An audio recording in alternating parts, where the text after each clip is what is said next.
Bonjour à tous, bienvenue pour cette nouvelle émission des mercredis de la Supply Chain. Cette émission est consacrée aujourd'hui au parc logistique. Et pour parler de ce sujet, bien entendu, les meilleurs experts sont autour de moi, à commencer par Adeline, à qui je vais demander de bien vouloir se présenter. Bonjour Jean-Philippe, Adeline Pommier, société Barjane. Nous sommes un groupe immobilier spécialisé en logistique, en industrie, groupe français, familial. Très bien, merci. Didier. Didier Terrier, Arthur Lloyd Logistique, société de conseil en immobilier spécialisée sur ce créneau de l'immobilier logistique. Voilà, on fait partie du réseau Arthur Lloyd et on a aujourd'hui une équipe de pure players de Lille, Paris et Lyon qui intervient sur tout le marché. Notre rôle, vous cherchez une surface pour tel calendrier, sur tel secteur, vous nous appelez et puis on va répondre. Merci. Olivier. Olivier Barge, donc APRC, une entreprise de contractant général et développeur spécialisée dans l'immobilier d'entreprise et beaucoup logistique, créée en 2006, une centaine de personnes, 280 millions de chiffre d'affaires. Voilà, donc on travaille avec bien sûr les acteurs qui sont autour de la table tous les jours. Très bien. Alors, est-ce qu'on peut donner une définition de ce qu'est un parc logistique, et puis peut-être revenir un petit peu en arrière pour comprendre comment cette notion de parc logistique a évolué au fil du temps. Adeline, peut-être, c'est quoi un parc logistique ? Un parc logistique, pour Barjane en tout cas, c'est un endroit sur lequel on va pouvoir déployer tous nos métiers et toute notre expertise au sein d'une même zone. Donc on va avoir un rôle d'aménageur, un rôle de développeur, investisseur, gestionnaire d'immeubles, mais également property facility manager et producteur d'énergie photovoltaïque. Donc on propose des solutions vraiment les plus complètes à nos clients au sein des parcs. On va retrouver beaucoup de services notamment. Pour le grand public, aménageur, développeur, des fois c'est un petit peu flou. C'est quoi la différence entre un aménageur et un développeur ? Alors un aménageur, il va créer des fonciers. Oui. Sa fonction, ça va être de produire des terrains qui vont permettre d'accueillir, par exemple, du développement économique. D'accord. Un développeur, c'est plutôt la partie promotion, c'est-à-dire j'achète un terrain qui est déjà, on va dire, prêt à construire et sur lequel je vais développer un bâtiment. D'accord. Didier, des parcs logistiques, il y en a depuis longtemps déjà ? Oui, alors... À combien de temps ça remonte ? Alors, les premiers parcs logistiques ont été développés, on va dire, au fin des années 90, notamment sur le territoire de Lyon, à la plaine de l'Ain. C'est un concept qui avait été développé par PRD qui s'appelait Distripol. Et puis on a ici, effectivement, bien avant cette époque, on avait on n'appelait pas ça des parcs logistiques, mais Gare au Nord. Les opérations de Sogaris, c'était effectivement considéré comme des parcs. Le principe d'un parc, c'est de construire sur un foncier plusieurs immeubles de taille correspondant au marché et d'organiser tout ça en termes de flux pour optimiser, je dirais, le fonctionnement de ces activités logistiques dans un endroit très, très bien identifié. Voilà, on a eu ces opérations à la fin des années 90, au début des années 2000 sur Paris, notamment sur toute la partie Réau-Moissy. Mais voilà, après, j'ai envie de dire, il y a des spécialistes qui ont été, dont fait partie Barjane, des Barjane, des Prologis, des PRD. Puis après, il y a d'autres opérateurs, mais la conception du parc, elle a vraiment été développée par ces trois opérateurs. Néanmoins, cette notion de parc logistique a considérablement évolué depuis les années 60, Olivier. Donc, qu'est-ce qui est venu se surajouter à ce concept de parc au fil du temps ? Si tu veux, même pour reprendre un peu la première question, pour moi, le parc, c'est un village de marchandises. Ouais. C'est un peu un port à l'intérieur des terres. Ouais. En réalité, donc on est en mesure, avec un parc logistique, d'accueillir un certain nombre de services, de mutualiser un certain nombre de services qu'on ne peut pas faire quand on fait du bâtiment diffus. Et donc l'évolution de ces dernières années, ça a été de rendre ces parcs plus intégrés à l'intérieur du territoire. Et Barjane est un bon exemple, un acteur qui arrive sur une grande assiette foncière et qui peut créer un parc. Il va avoir une identité, une charte graphique, il va avoir un certain nombre de services qui vont pouvoir être déployés. Il va pouvoir aussi, comme le disait Adeline tout à l'heure, faire les aménagements, donc toutes les infrastructures qui sont à l'intérieur de ce parc. Donc tout ça, ça permet d'aller plus vite, ça permet de moins faire appel aux ressources publiques et ça permet de mieux intégrer les parcs à l'intérieur de l'écosystème territorial. Quand on parle de services, on parle de quoi exactement ? Alors les services, tu en as de toutes sortes. Tu vas avoir bien sûr les services liés à la maintenance des bâtiments, à tout l'entretien des abords, etc. Donc tu peux les mutualiser au lieu de les faire bâtiment par bâtiment. Mais tu vas avoir les services liés à l'exploitation. Tu vas avoir des sociétés de maintenance de chariots élévateurs qui vont s'implanter dans un parc parce qu'ils ont un panel et une quantité de clients suffisante pour s'y implanter. Tu vas avoir une sûreté aussi qui va être mise en place sur ce parc potentiellement, qui va permettre d'éviter que ça devienne des rodéos la semaine sur les voies publiques, etc. Donc il y a tout un tas de sujets comme ça qui sont propres au métier, mais en parallèle de ça, tu peux mettre en place des services de restauration, des services de crèche, des services liés à la formation. On a vu des sujets autour d'équipements sportifs. Il y a tous ces sujets-là où lorsqu'on fait un bâtiment dans un coin, on a moins de moyens pour le déployer. Quand on peut développer un parc, du coup, on a plus de moyens pour pouvoir mettre en place des sujets comme ça, des services d'attente pour les chauffeurs aussi qui arrivent, au lieu qu'ils soient en attente à droite, à gauche, autour, là, ils sont à l'intérieur du parc, accueillis avec des bâtiments spécifiques pour eux. Barjane, dès sa création, s'est positionné sur les parcs, avec les Briguères notamment, mais vous ne faites pas que des parcs. À quel moment un de vos clients choisit plutôt d'être à l'intérieur d'un parc plutôt que de construire un entrepôt indépendant ? Donc effectivement, depuis la création de Barjane, on est un groupe qui est assez jeune, on a 18 ans. Nous avons fait le choix d'avancer sur des projets de parcs logistiques, donc avec cette casquette aussi d'aménageur. Pourquoi ? Parce que ça nous permet, comme je le disais, d'exercer nos métiers au mieux et d'avoir une gestion en bon père de famille réellement de notre parc et de toute la chaîne immobilière. Donc on va pouvoir proposer à nos clients des services en complément de ceux qu'a cité Olivier, il y en a plein d'autres, mais par exemple des agences d'intérim qu'on va retrouver au sein des parcs. Nous, sur un seul parc qui fait à peu près 250 000 m², on peut avoir 4-5 agences d'intérim qui sont implantées.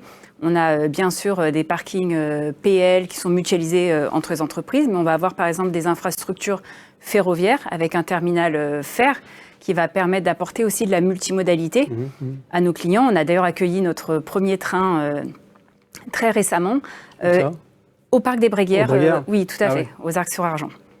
On a accueilli notre premier train et effectivement, ça, c'est des infrastructures qu'on peut déployer parce qu'il y a un parc et qu'il y a un volume aussi suffisant, un seuil d'activité sur place qui permet en fait de déployer les moyens pour accueillir ce type d'infrastructure.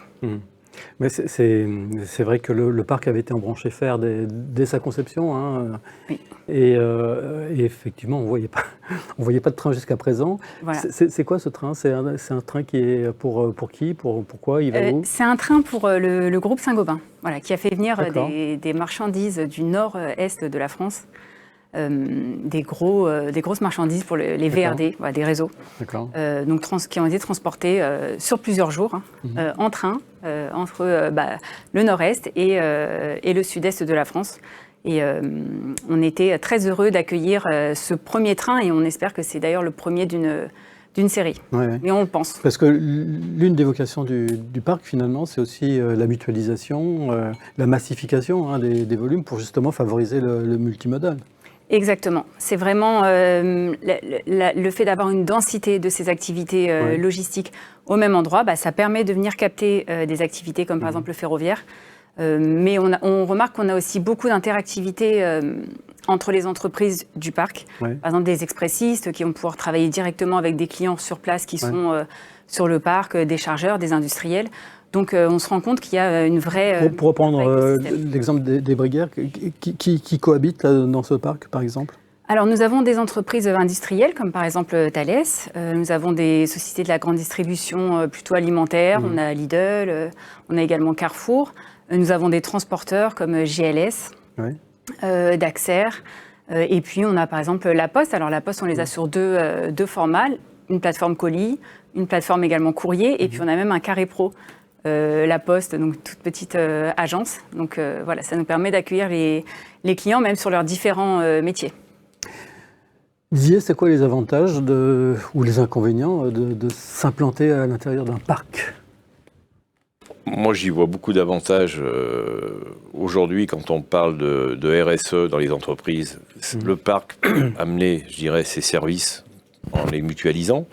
Pour un client utilisateur, c'est la capacité de se développer au même endroit parce qu'on a plusieurs immeubles qui peuvent se vider. Donc, c'est quand même un point positif. Je dirais, c'est la possibilité, comme je vous l'ai dit tout à l'heure, d'organiser le développement de cet immobilier avec des règles, certes, mais aussi dans des conditions qui... Mais moi, ce que je regrette, c'est que ces parcs qu'on a vu se développer à la fin des années 90, par ceux que je viens de citer, que les collectivités n'aient pas su mettre en place une offre foncière pour développer cette typologie de parc. Ouais. En fait, ils ont mis une offre foncière parce qu'à l'époque, il y avait une grosse consommation d'immobilier. Le nombre d'acteurs était de plus en plus important, donc il fallait servir tous les promoteurs. Donc on a, prenez l'exemple de la zone de l'île d'Abo dont on parle, qui est la plus grande zone logistique. Il n'y a pas un parc à l'île d'Abo. C'est une succession d'immeubles. C'est une zone d'entrepôts qui en fait sont implantés les uns à côté des autres, mais sont en cohérence. Oui, mais on n'a pas... Clé Sud a été traité sous la forme d'un parc. On a une entrée avec des services communs et puis le développement des immeubles. Ce qui n'a pas été le cas, par exemple, sur des zones comme Saint-Quentin-Falavier ou sur d'autres zones en France. Je pense que c'est l'engouement de cet immobilier qui a fait qu'il y avait beaucoup d'acteurs qui étaient demandeurs. Et aujourd'hui, les collectivités, peut-être qu'elles se disent, on a mal géré le développement de ces parcs.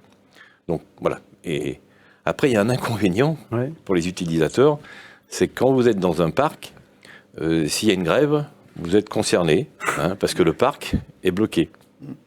Bon, c'est ce que nous indiquent ces utilisateurs, c'est la crainte qu'ils peuvent avoir. Ah oui. Et ça arrive des fois ? Bon, c'est arrivé, notamment sur les Sud, il y a eu... Mais il y a beaucoup plus d'avantages, on va dire, que d'inconvénients. Oui. Olivier, avantages, inconvénients ? Moi, je reprendrai effectivement ce que vient de dire Didier. Il y a effectivement cette faculté d'avoir du débord, parce que quand on est dans un bâtiment isolé, le débord, c'est forcément un autre bâtiment, mais peut-être à 20, 30, 50 km. Donc là, on permet cette faculté de souplesse, parce que les activités et les pics d'activité des uns ne sont pas celles des autres. Et donc, on a cette faculté-là, mais on répond aussi à travers un parc logistique à l'intention du ZAN, quelque part. Oui. Parce qu'en fait, le ZAN, c'est quoi ? C'est la volonté d'artificialiser de moins en moins. Bon, quand on fait un bâtiment de 40 000 m² ou deux bâtiments de 20 000, artificialisent plus qu'un bâtiment de 40 000. Donc, dans un parc, on a la faculté d'accueillir sur des grandes surfaces des activités qui, si elles étaient réparties en mi-temps le territoire, généreraient plus d'artificialisation, puis surtout plus de kilomètres, puisqu'il faudrait aller d'un entrepôt à l'autre pour pouvoir servir un même client potentiellement. Donc, le parc, en réalité, permet cette optimisation des kilomètres qui, on le sait, dans la supply chain, la partie la plus émettrice de CO2 et la plus aussi coûteuse financièrement, c'est la partie transport. Donc le parc permet d'optimiser cette optimisation-là des kilomètres de transport et de densifier les exploitations. Oui.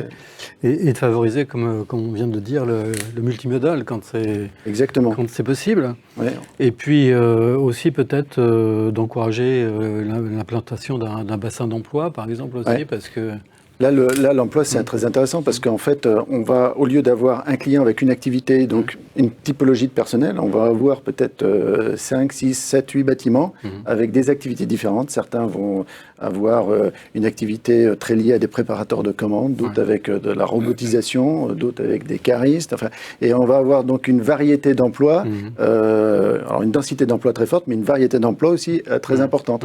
Donc c'est très important, et c'est important aussi socialement pour les acteurs, les employés. C'est-à-dire que si à un moment donné, on va travailler dans un entrepôt pour 3 mois et qu'au bout de 3 mois, il n'y a plus d'activité dans cet entrepôt-là, enfin plus de nécessité d'activité dans cet entrepôt-là, on va peut-être devoir faire 50 km pour retrouver un autre emploi.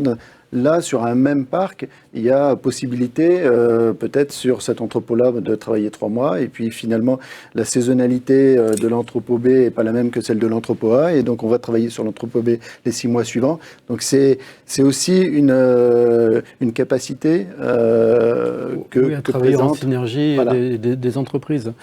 Mais est-ce que là, on touche vraiment à des sujets qui touchent directement à l'aménagement du territoire. Est-ce à dire, Didier, que finalement, la logistique a été appréhendée un petit peu n'importe comment en France? Est-ce qu'il aurait été plus préférable, par exemple, d'imaginer justement des zones logistiques d'une façon plus, disons, plus raisonnée? Je pense que ça a été très vite et tout le monde a été un peu dépassé. Ouais. Les promoteurs ont fait leur marché, hein, c'est leur métier, c'est normal. Les collectivités ont été très accueillantes au début parce que je pense qu'il y avait des territoires où il fallait créer de l'emploi et c'était vraiment l'occasion de créer de l'emploi. Mais effectivement, c'était un peu vite et aujourd'hui, on se rend compte que c'était voilà, dans le paysage, c'est pas évident. Donc il y a d'où, je dirais, les complexités pour avoir des permis de construire, parce que je reconnais qu'une grosse boîte qui est posée à la sortie d'un village, bon, c'est pas simple. Mais voilà, je pense qu'il ne faut pas confondre le concept d'un parc, hein, et là je parle de concept, et non pas une zone logistique où on a posé un nombre de bâtiments. Voilà. Et je pense que si on avait... et j'ai envie de dire, c'est pas la faute des opérateurs qui se sont mobilisés sur ce concept à la fin des années 90, au début des années 2000, parce que s'ils avaient eu la possibilité de récupérer des grosses escalopes foncières pour continuer à faire leur parc, ils l'auraient fait. C'est bien les vendeurs de foncier qui ont été dépassés par le sujet. Oui, mais ça n'a pas été non plus planifié, organisé au niveau national. Quand je dis dépassé, c'est ça. Ça n'a pas été planifié, ça n'a pas été anticipé.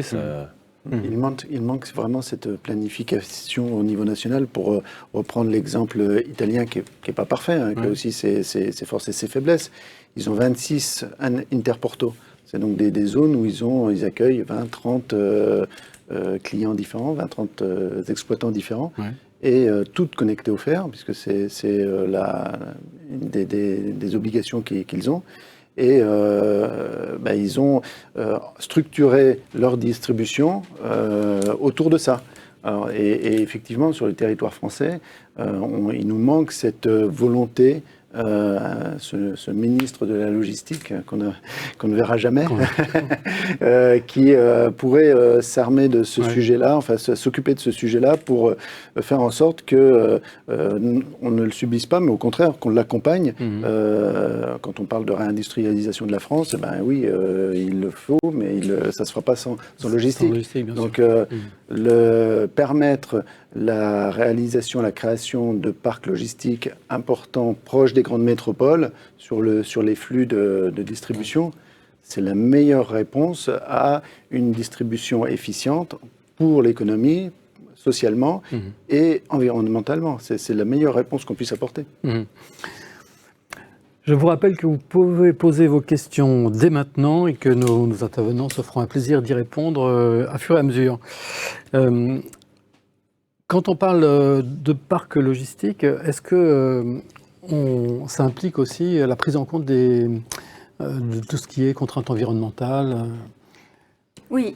Alors, contraintes environnementales, enfin pour nous, c'est plutôt les aspects environnementaux qu'on a plaisir à traiter sur sur nos projets, effectivement, là aussi, on va pouvoir avoir une cohérence à l'échelle d'un parc d'une stratégie environnementale. Par exemple, sur le parc des Bréguières, on a une puissance électrique qui est produite, qui est très forte et qui couvre largement les consommations annuelles, par exemple, de tout le village des Arcs-sur-Argent. Donc ici, on arrive à avoir une densité très forte qui permet de faire quelque chose de pertinent et qui a du sens. Par exemple, alors ça veut dire que pratiquement tous les entrepôts sont couverts de panneaux photovoltaïques. Alors, chez Barjane, oui. Ouais, et qu'ensuite, cette électricité... elle est consommée localement, oui, enfin déjà par les entrepôts eux-mêmes, mais produit plus d'électricité que les entrepôts en ont besoin, et cette électricité est revendue, c'est ça Oui, alors effectivement. Mais dans un rayon relativement limité, je crois. En fait, dans un rayon très local, puisque l'électron qui est produit, en fait, naturellement, il va être consommé au plus près de son lieu de production. Donc, il y a un côté vraiment vertueux dans cette productivité, dans cette production d'énergie. Mais après également, par exemple, sur les aspects biodiversité. Quand on aménage un parc, on va pouvoir faire des kilomètres de haies, de corridors écologiques. On va pouvoir mutualiser les bassins de différents bâtiments et donc faire des vrais bassins grands qui ont un sens en termes de biodiversité. Donc ça permet vraiment d'apporter de la cohérence et du sens à tous les aspects environnementaux qui sont en plus très importants pour nous. Et ça, les collectivités sont sensibles justement quand vous venez avec un projet qui intègre cette dimension environnementale? Oui, tout à fait. On le met beaucoup en avant. Et ce à quoi vont être sensibles les collectivités, donc ça va être la prise en compte de l'aspect environnemental. Donc on a parlé côté énergie, biodiversité, etc. Mais également, les collectivités vont être sensibles au fait, par exemple, qu'on ait une cohérence architecturale entre tous les bâtiments. Parce que ça fait quand même joli sur un territoire d'avoir une zone avec des bâtiments qui sont beaux et qui se ressemblent, sur lesquels il y a une cohérence. De la même manière, elles vont être également contentes, les collectivités, de voir que tous les espaces communs, par exemple les voiries, les espaces verts, etc., sont gérés et pris en charge financièrement par le privé. Donc, en un, c'est très bien fait, puisque nous, on a des équipes 24 heures sur 24, 7 jours sur 7, sur place, qui ramassent des déchets, parce qu'il peut y en avoir comme partout, mais chez nous, c'est assez instantané, le ramassage des déchets au quotidien. Donc ça, par exemple, pour une collectivité, c'est vraiment une charge en moins, une responsabilité en moins, et par contre, elle bénéficie du fait d'avoir une très belle zone propre sur leur territoire, dont elle dispose aussi en tant que collectivité, puisqu'évidemment, on reste chez eux. C'est vrai qu'il fallait être gonflé pour faire une zone logistique, enfin parc logistique sur la Côte d'Azur. Moi, quand j'ai vu les Bréguières, je me dis comment les gens vont réagir, quoi, finalement, de se dire une zone logistique à cet endroit-là. Et pourtant, vous avez quand même réussi à surmonter un petit peu les réticences. Oui, Jean-Philippe, tout à fait. C'est vrai qu'à l'initiative de ce projet, il y avait beaucoup de réticences, y compris d'élus, de population. Mais très vite, on a su démontrer, en fait, qu'on allait bien faire notre travail.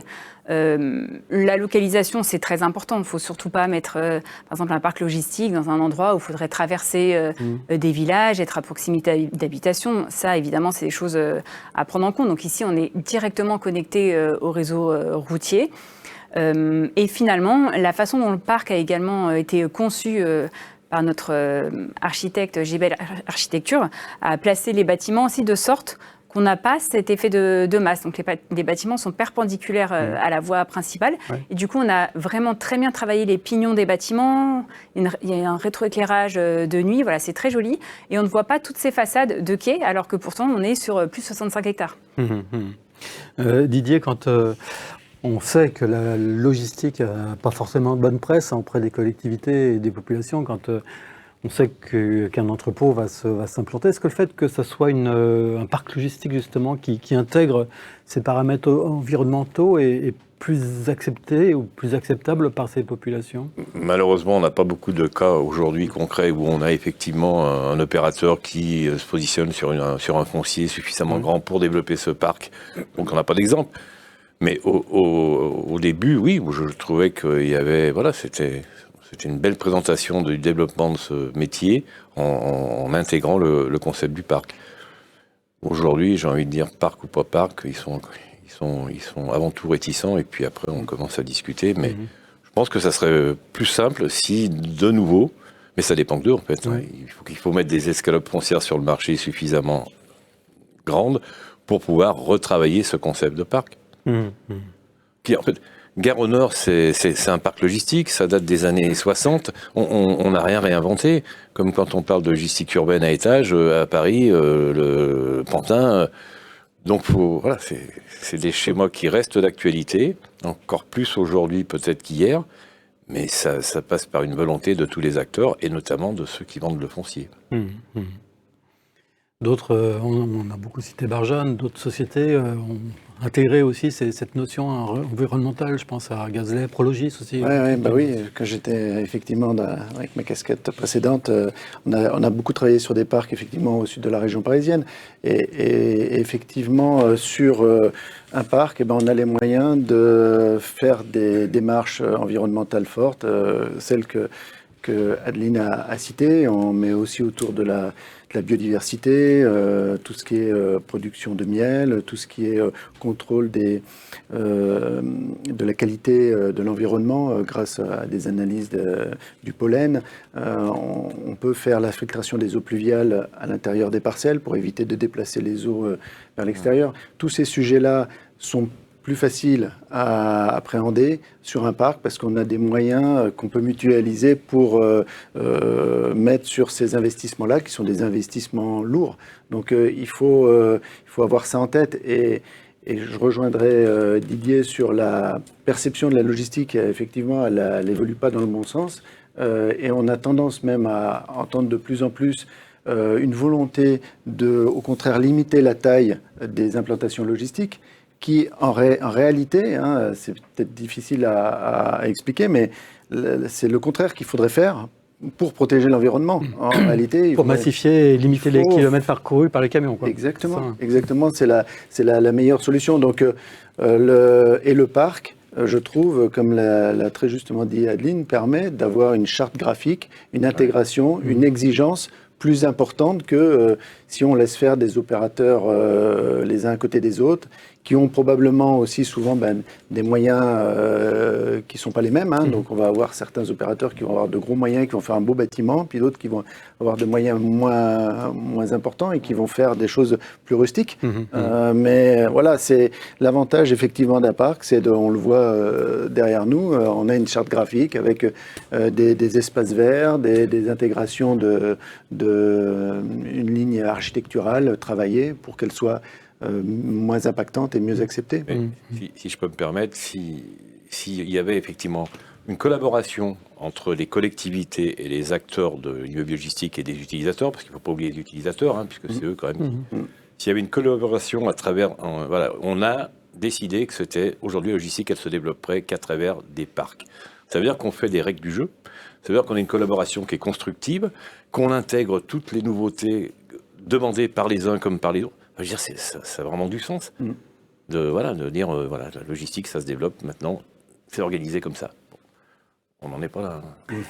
Alors, on a évoqué tout à l'heure rapidement le ZAN, le zéro artificialisation nette. Est-ce que ça signifie qu'aujourd'hui, on n'a plus de terrain pour créer des parcs? Est-ce qu'il en reste encore un petit peu? Est-ce que les parcs, est-ce qu'on va assister finalement à la fin des parcs logistiques?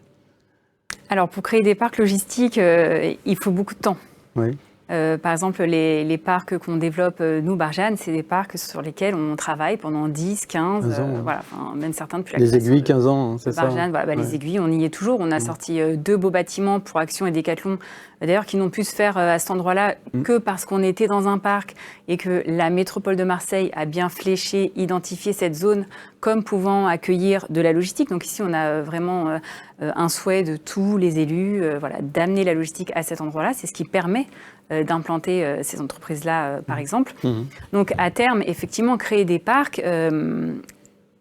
les parcs à l'échelle de ce dont on se parle là, c'est 60 hectares, 80 hectares, donc c'est des zones qui sont très très grandes. Et effectivement, ça va être de plus en plus dur à créer, d'autant plus qu'on voit qu'ils sont beaucoup faits par des acteurs publics, par exemple des établissements publics d'aménagement, qui vont comme ça plutôt mettre à disposition des parcelles de terrain et de moins en moins pour la logistique. Et pas plus trop confier à des privés, malheureusement, les développements des parcs. Alors, puisqu'on parle des aiguilles, c'est un parc qui a été construit sur une friche. Donc, on a aussi beaucoup parlé ces derniers temps des friches comme un petit peu l'Eldorado pour retrouver un petit peu des parcelles constructibles. Est-ce que c'est compliqué finalement d'utiliser des friches pour les exploiter ensuite et créer des parcs? Alors, il y a plusieurs exemples de friches. Par exemple, on a fait des bâtiments sur des friches, comme un site pour Biocop à Ollainville, où là, on est sur une parcelle isolée. On a fait un bâtiment. Là, ça reste relativement simple, voilà, faisable. En revanche, quand on va aller chercher... Très bel entrepôt d'ailleurs. Merci. Quand on va aller chercher une friche de plus de 60 hectares, là... Je mentirais si je disais que c'était simple et à la portée de tous. Il faut une vraie détermination. C'est un travail plus d'une quinzaine d'années parce qu'on a souvent une multitude de propriétaires fonciers et puis on ne sait jamais ce qu'on découvre dans les sols, dans les sous-sols. Parce que là, il y avait de l'amiante, il y avait des choses comme ça. Il y avait un peu de tout ce qu'il ne faut pas. Tout ce qu'il faut exactement, voilà, parce qu'on était sur anciennes décharges, on a également un site de traitement de déchets, de boue. Enfin voilà, on avait beaucoup d'occupations illicites également qui ont été construites. Voilà, c'était un peu ce qu'on appelle un no man's land. Et nous, on est en train d'en faire quelque chose de très beau, mais c'est vrai qu'il faut avoir une détermination et il ne faut pas qu'on reste simplement sur des critères d'investissement.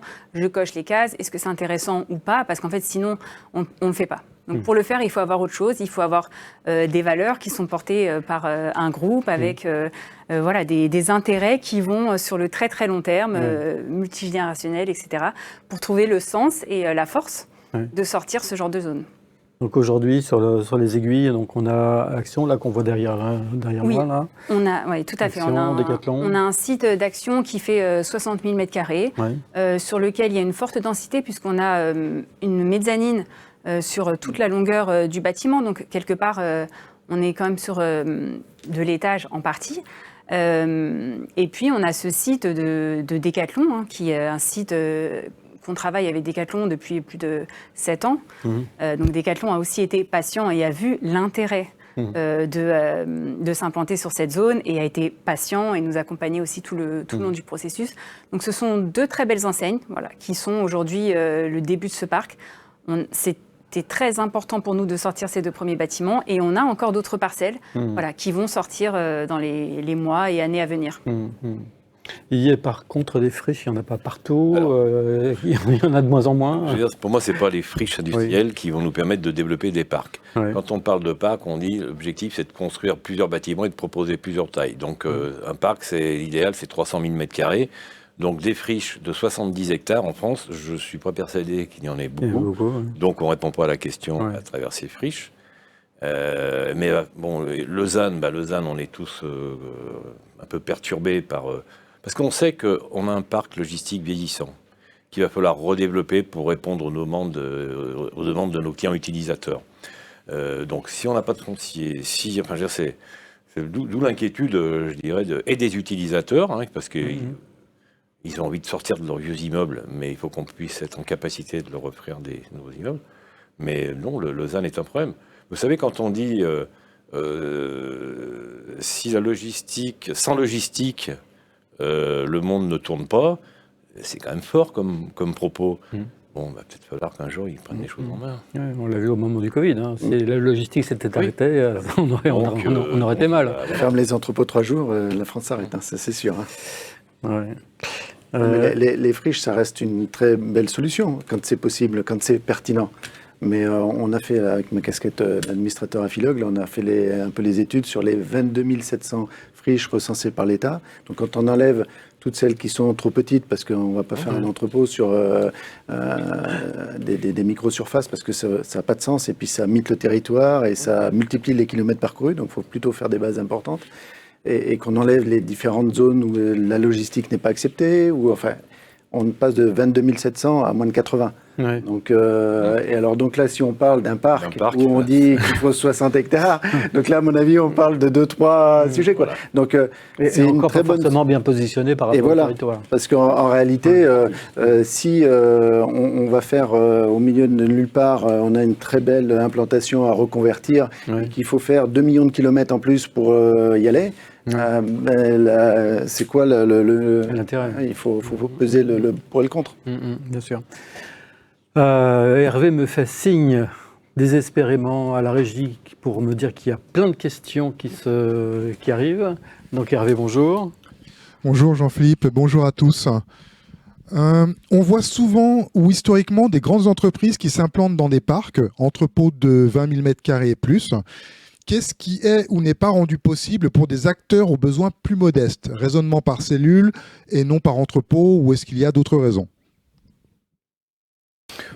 On voit effectivement des grandes entreprises, mais on voit les entrepôts en France, d'un point de vue réglementaire, traditionnellement depuis le début des années 2000, 2002 exactement, ou 2002, la réglementation a évolué et avait imposé un recoupement des entrepôts tous les 6 000 m². Ouais. Donc une cellule faisant 6 000, on peut très bien avoir dans un entrepôt, c'est un peu extrême ce que je vais dire, mais de 60 000, on pourrait avoir 10 locataires. Ouais. Donc 10 locataires différents. Alors c'est un peu exagéré parce que c'est compliqué, ça serait compliqué à multiplier le nombre de pôles administratifs, etc.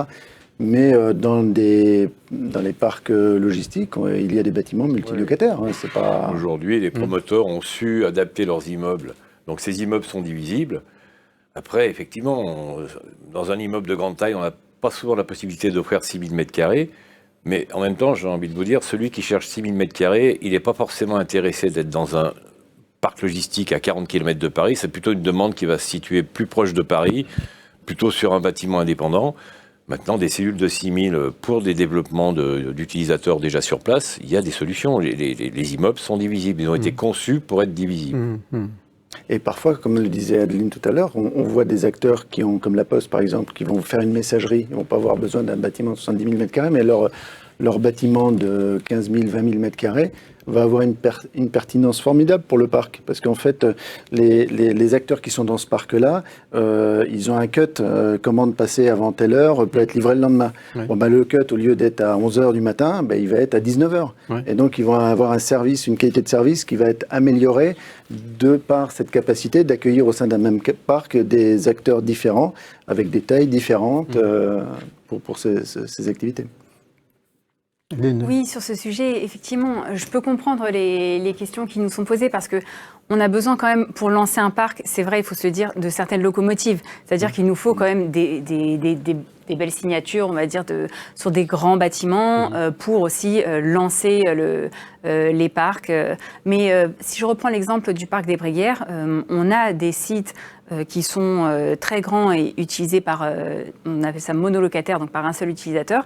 Mais en revanche, on va avoir aussi, par exemple, on a un site qui est loué à 3 locataires différents, donc Thales, Lidl qui prend une petite partie, également Iron Mountain. Donc on a 3 locataires sur un bâtiment. C'est pas forcément le premier bâtiment qu'on a sorti, mais on offre aussi des surfaces plus petites au sein de grands bâtiments dans les parcs. Vous avez combien de parcs aujourd'hui ? Alors, on a 3 parcs. On a le parc des Bréguières, donc aux Arcs-sur-Argent. On a le parc des Aiguilles à Ansuès-la-Redonne. Et puis, on a le parc Aéroliance Paris à Tremblay en France. Ouais. Sur lequel on a développé aussi de nombreux bâtiments, FedEx, Airbus hélicoptère. Vous aviez un autre parc là, du côté d'Aix aussi Oui, tout à fait, vous avez raison Jean-Philippe. On a le parc Saint-Charles à Fuveau, voilà, exactement, tout à fait, sur lequel on accueille aussi, pareil, des bâtiments multilocataires et puis des bâtiments monolocataires. Hervé ? Quel est le poids relatif des surfaces d'immobilier offerts en parc et hors parc, en France et en région Île-de-France en particulier ? On se rappelle. on peut le savoir. Hein. On peut le savoir. Maintenant, il faut nous laisser juste un peu de temps pour comptabiliser tout ça. Mais ça reste très peu significatif par rapport au parc de bâtiments qui ont été développés depuis le début des années 2000. C'est vraiment une part très minime. L'inconvénient du parc logistique n'est-il pas le risque de tarissement du bassin d'emploi et des difficultés de recrutement ? Ça rejoint les questions de l'aménagement du territoire tout à l'heure. Mais sur ce sujet, effectivement, ça peut être un des inconvénients dans un parc logistique, c'est la concurrence qu'il va y avoir sur la main-d'œuvre. Donc, nous, on voit nos clients utilisateurs du parc, finalement, qui vont voir leur personnel passer chez le voisin très facilement. Si les conditions de travail sont meilleures. On a 4 ou 5 agences d'intérim qui sont implantées au sein du parc des Bréguières, par exemple. Et c'est vrai qu'elles travaillent pour tous les clients. Après, finalement, il y a un effet indirect quand même qui est l'amélioration des conditions de travail aussi pour les collaborateurs. Et c'est une concurrence qui est assez saine. Mais c'est vrai qu'elle existe et qu'il y a une forte concurrence. Mais à la fin, c'est un bon problème d'assécher le territoire qui est plus qu'on assèche le nombre de demandeurs d'emploi. En réalité, c'est tant mieux. Je dirais. Alors après, c'est plus un problème pour les exploitants, effectivement, pour les acteurs économiques. C'est pour eux une difficulté et qui prennent en compte, voilà, quand ils vont s'implanter quelque part. Mais pour les collectivités, enfin, d'un point de vue social, c'est plutôt une solution qu'un problème. Après, quand on s'implante aux portes de Marseille, j'imagine que c'est moins problématique qu'ailleurs. Oui, sur Marseille, effectivement, on a un bassin d'emploi qui est très profond. Il y a du monde. On peut recruter facilement. Le taux de remplissage des parcs, c'est... Alors, effectivement, un des autres inconvénients dans les parcs logistiques, pour les utilisateurs, c'est qu'il n'y a pas de place, c'est plein. Nous, on est plein à 100% sur nos parcs. Et en fait, même, on a une sorte de liste d'attente. On a beaucoup de clients du parc qui nous appellent régulièrement, nous disant, voilà, dès qu'il y a quelqu'un, dès qu'il y a une surface qui se libère, dès qu'il y a un de mes voisins qui bouge, est-ce que vous pouvez m'appeler, s'il vous plaît ? Je recherche des surfaces complémentaires, mais dans le parc. Voilà, je ne vais pas prendre des surfaces complémentaires pour aller ailleurs. Mais au sein du parc, voilà. Donc nous, on est plein et on a effectivement même de l'attente pour intégrer des surfaces au sein de nos parcs. D'accord. Hervé ? Y a-t-il un surcoût dans la location au sein d'un parc par rapport à l'immobilier spontané ? C'est ma prochaine question. Non, il n'y a pas de surcoût, même si effectivement on peut proposer des services plus importants que sur un bâtiment isolé. Il n'y a pas de surcoût. Voilà, il peut y avoir un surcoût éventuellement parce que le parc est plus récent et la qualité des immeubles. Mais le parc se trouve dans des valeurs de marché au même titre que les bâtiments qui se trouvent dans les pôles logistiques autour. Et la réponse d'Adeline à la question précédente répond à ça finalement. L'attractivité des parcs est bonne, ils sont pleins, donc c'est bien que, a priori, c'est une question d'offre et demande, mais quelque part à offre comparable, le parc est souvent un peu plus attractif parce qu'il offre ces services qu'un bâtiment diffus n'offre pas.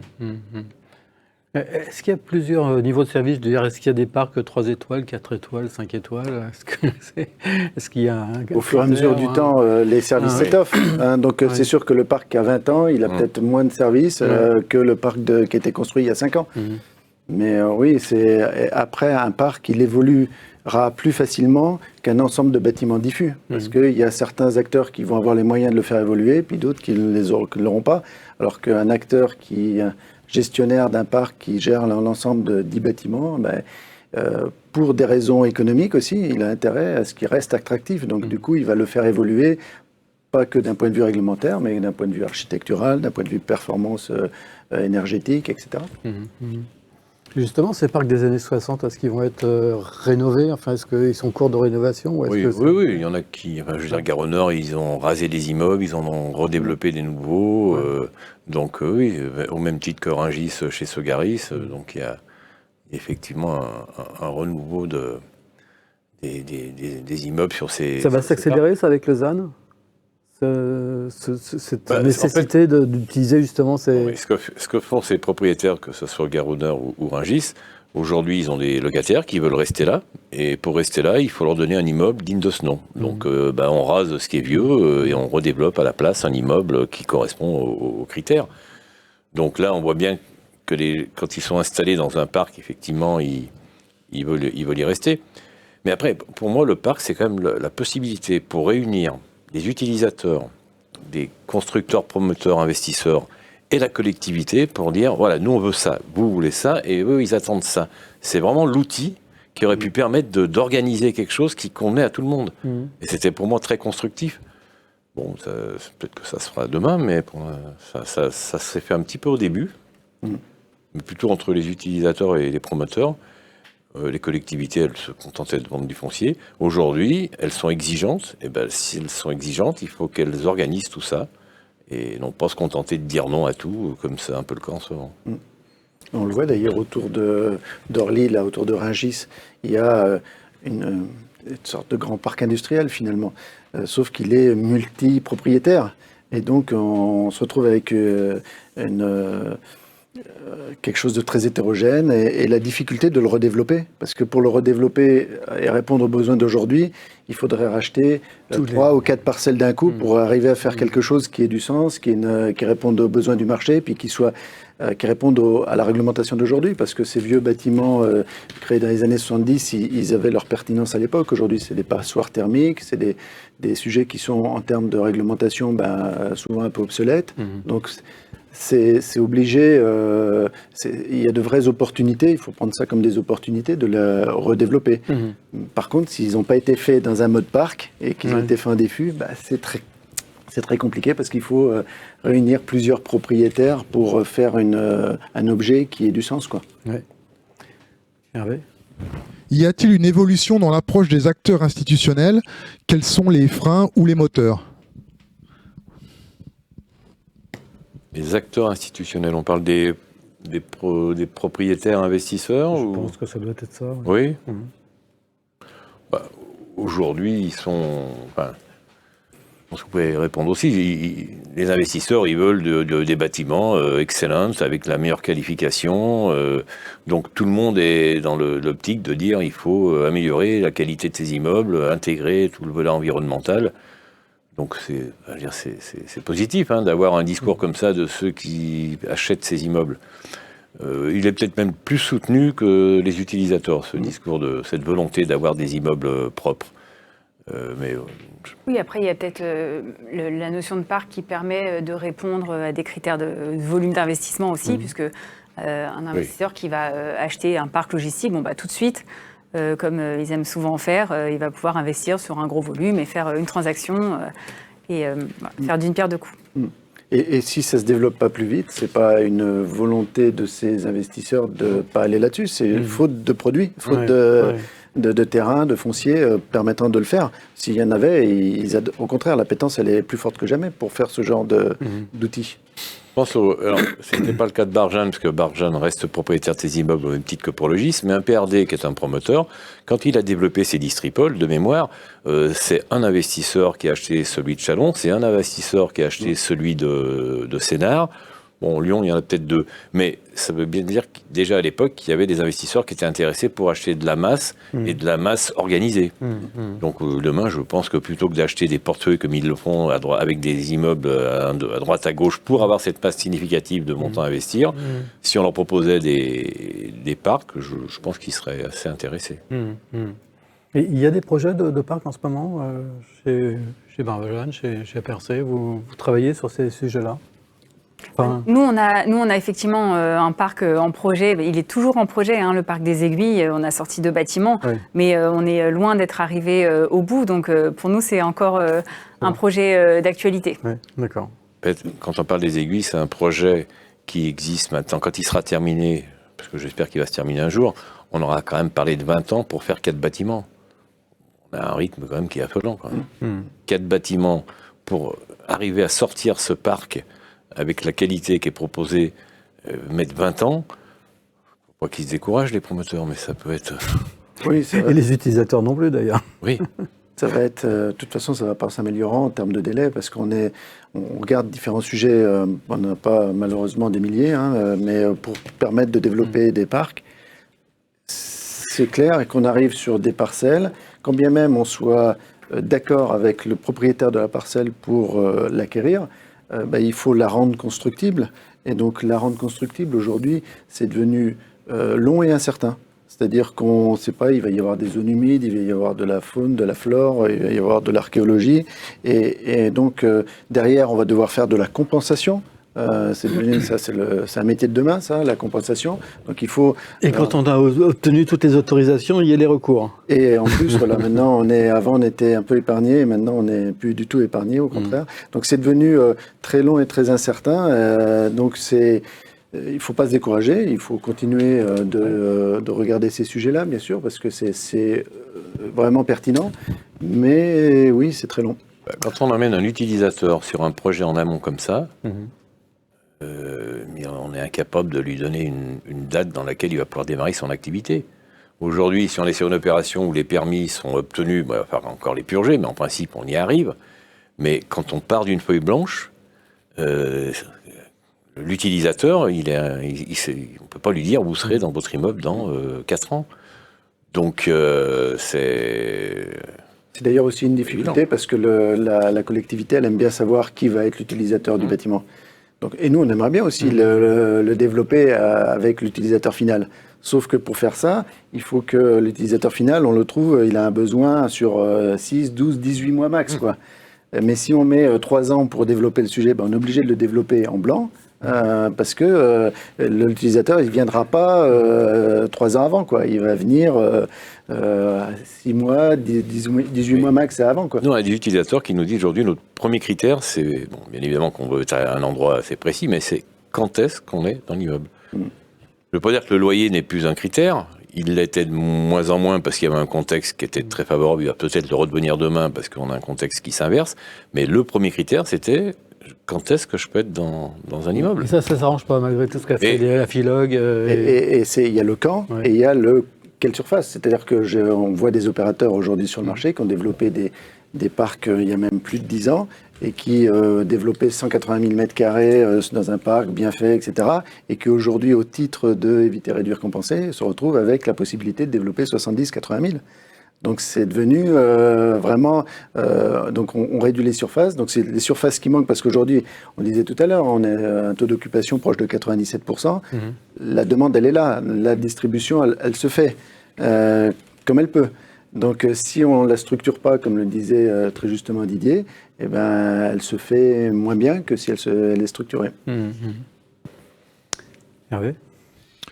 Connaissez-vous la part des parcs logistiques embranchés et accueillant effectivement une offre ferroviaire, conventionnelle ou intermodale ?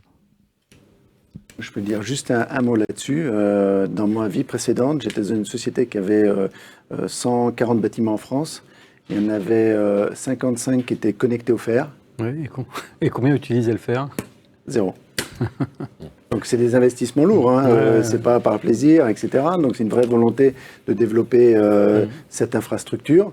C'est une vraie bonne solution, sauf que il ne faut pas attendre que les utilisateurs utilisent un service mauvais pour que ça marche. Il faut rendre le service bon et les utilisateurs, naturellement, iront sur le service bon. Et donc voilà, on travaille à l'inverse. Voire même des équipements qui ne fonctionnaient pas. Je connais une zone où tous les bâtiments étaient embranchés et en fait, quand il y en a un qui a voulu se servir du fer, ils se sont aperçus que les équipements qui avaient été réalisés, ça ne fonctionnait pas. On se retrouve encore, pour faire un dernier mot là-dessus, j'ai un dernier exemple, un bâtiment qui va se faire à côté du tribunal de justice où on a obligé l'opérateur, l'investisseur à l'embrancher fer. Alors déjà, ça ne prend pas un train complet, ça prend un petit demi-train. Et on sait que le réseau qui est juste là et qui arrive à la gare Saint-Lazare est saturé par les voyageurs. Donc on sait que de toute façon, il n'y aura pas possibilité de l'utiliser. Mais il a fallu quand même intégrer dans le permis de construire et dans l'investissement à réaliser cette voie. Alors peut-être que dans un futur très très lointain, ça sera une bonne chose, je l'espère, je le souhaite. Mais à l'heure actuelle, on sait que ça ne sera pas utilisé. Je vais vous poser une dernière question. Ça sera une question qui rejoint un petit peu ce qui a été posé tout à l'heure. Est-ce que les parcs logistiques n'accueillent que des grands groupes, que des grosses sociétés, ou est-ce que c'est également ouvert aux PME ? Est-ce qu'il y a des petites sociétés qui s'en occupent ? Non, c'est également ouvert aux PME. Justement, c'est la force des parcs logistiques, puisque quand on développe des immeubles isolés, en fait, on va se contenter de faire un gros immeuble sur une parcelle. Dans un parc logistique, on se permet d'avoir à la fois des utilisateurs de grands renom qui vont prendre des grosses surfaces, mais également on a des clients qui prennent des toutes petites surfaces.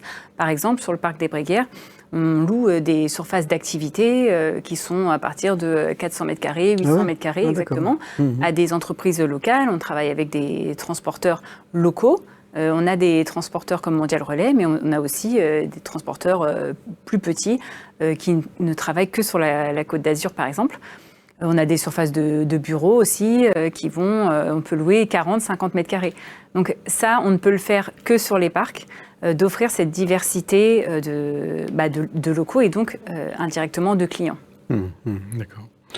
Donc à la question que je posais tout à l'heure en préambule, savoir si c'est plus intéressant, si les avantages pour s'intégrer dans un parc sont supérieurs aux inconvénients, la réponse est dans la mesure où les parcs sont pleins, en fait, la réponse est celle-là, quoi. C'est un grand oui. C'est vraiment un grand oui. D'ailleurs, on a cherché difficilement des inconvénients au parc, mais en fait, il y a énormément d'avantages. Didier parlait tout à l'heure d'un inconvénient que tu avais trouvé qui pouvait être d'avoir par exemple des blocages à l'entrée des parcs parce que souvent on n'a qu'un seul accès, etc.